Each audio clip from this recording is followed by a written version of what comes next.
करते हैं। बोलिए कच्छपा अवतार भगवान श्री कृष्ण की। भगवान ने देवताओं के लिए कच्छप का रूप धारण किया और समुद्र के नीचे चले गए। पर्वत को अपने पीठ के ऊपर रख लिया।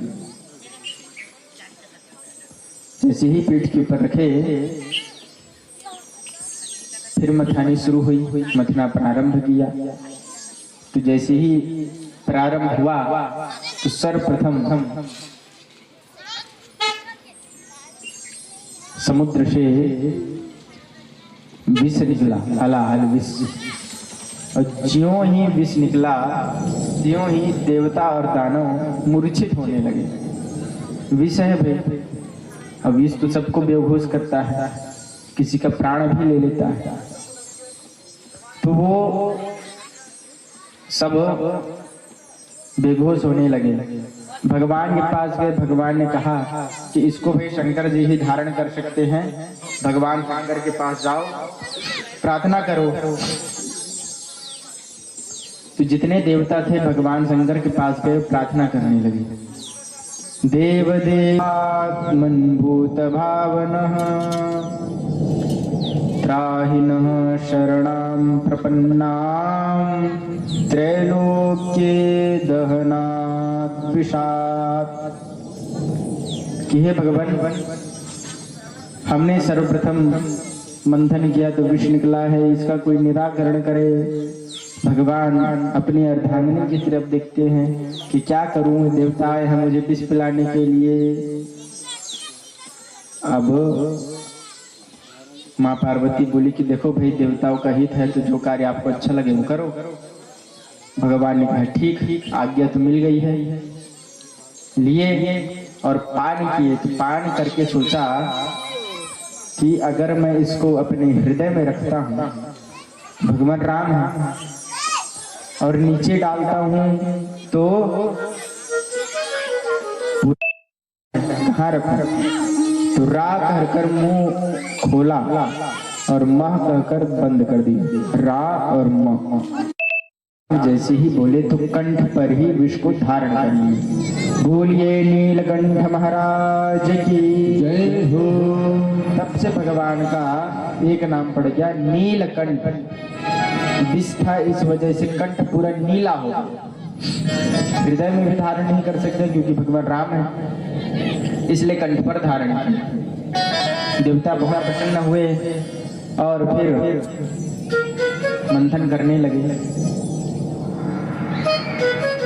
दोबारा जैसे ही मंथन किए तो माँ भगवती कामधेनु गाय निकलती है।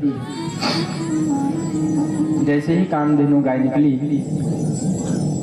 देवताओं ने दानवों ने ऋषि को प्रदान कर दी कि इसकी सेवा आप ही जन कर सकते हैं, हम लोग नहीं कर सकते।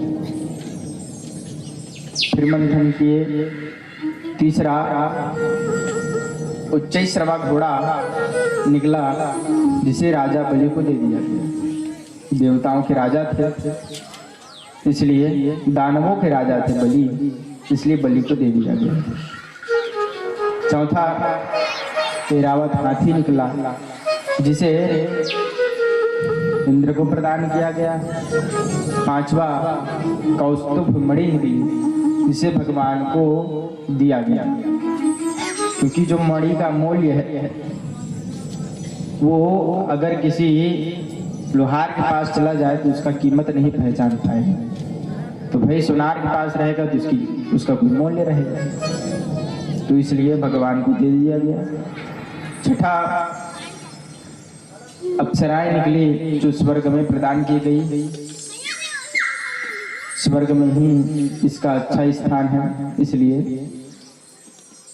अप्सराओं को स्वर्ग में डालता है। आठवां माँ भगवती लक्ष्मी प्रकट होती है। बोलिए लक्ष्मी माता की जय हो। लक्ष्मी माँ प्रकट होती हैं। तो प्रकट होते ही जितने देव और दानव थे बोले कि इसको हम रखेंगे। लक्ष्मी तो सब है, लेकिन लक्ष्मी किसके पास रहेगी? नारायण के पास। तो शंकर जी भी वहां तैयार होकर बैठे, ब्रह्मा जी भी तैयार होकर बैठे, देव इंद्र इत्यादि भी तैयार होकर बैठे, दानव भी तैयार होकर बैठे कि जो ये कन्या जिसके गले पर वरमाला डाल देगी वो ही इसका स्वामी बनेगा। बोले अच्छा, बोले हाँ। तो बैठे, नारायण बोले कि ये तो मेरे पास ही आएगी, मुझे तैयार होने का कोई आवश्यकता नहीं। इसलिए भगवान नारायण दूर खड़े थे और माँ लक्ष्मी माला लेकर घूमने लगी। घूमी तो माँ लक्ष्मी ने देखा कि जितने देव हैं, दानव हैं, ये सब मुझे पाने की इच्छा कर रहे हैं, लेकिन वो जो दूर बैठा है मधुसूदन वो मुझे देख नहीं रहा है। तो अर्थात सब मेरे योग्य ये हैं, तो मैं इन्हीं को वर मानूंगी। अच्छा, दूसरी बात ये कि एक समय माँ भगवती लक्ष्मी और भगवान नारायण ने संवाद किया कि सबका गांठ बंधन होता है, गठबंधन होता है, विवाह होता है तो सालगिरह मनाई जाती है, तो कभी हम लोग भी सालगिरह मनाए, तो ऐसा कोई उपाय करो भाई। बोले सालगिरह मनाना है? बोले हाँ। तो एक काम करता हूँ, दुर्वासा से इंद्र को श्राप दिला देता हूँ, फिर उसके बाद आप अपने पिता के पास चले जाना और जैसे ही समुद्र से बाहर आना तो आप मुझे वरमाला पहना देना, फिर हम दोनों का दूसरा विवाह हो जाएगा, सालगिरह भी लग जाएगी। तो कार्तिक कृष्ण अमावस्या के दिन माँ लक्ष्मी समुद्र से प्रकट होती है और भगवान नारायण को वरती है। बोलिए लक्ष्मी नारायण भगवान की जय हो। इस तरह 8वां रत्न समुद्र से निकला। 9वां वारुणी देवी, जिसे दैत्यों ने रखा।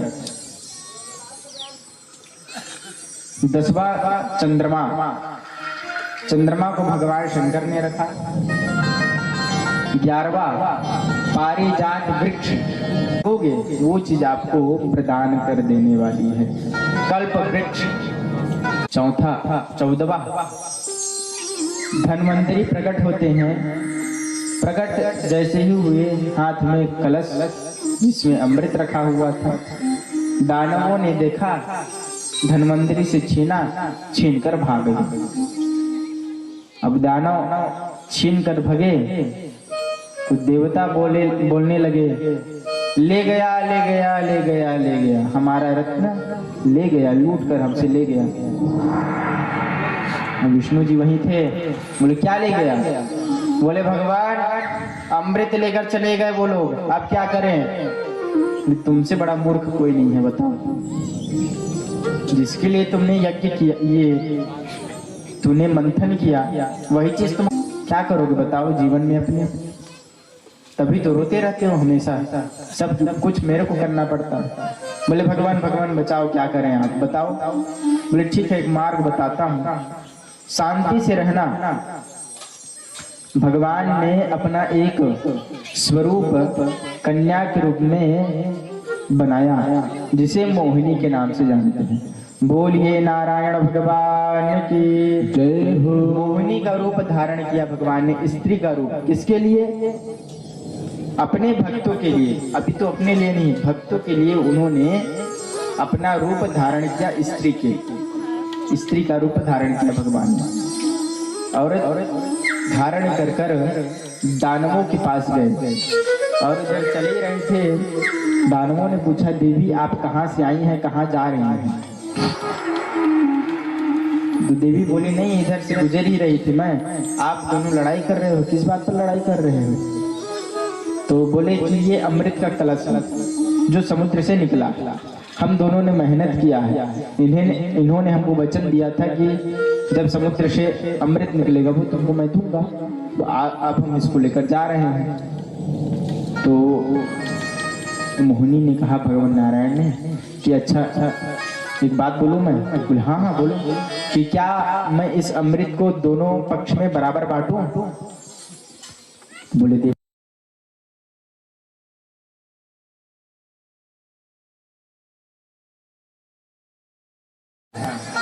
पहली बार में ही इतना विश्वास करो वो उचित नहीं है। तो तू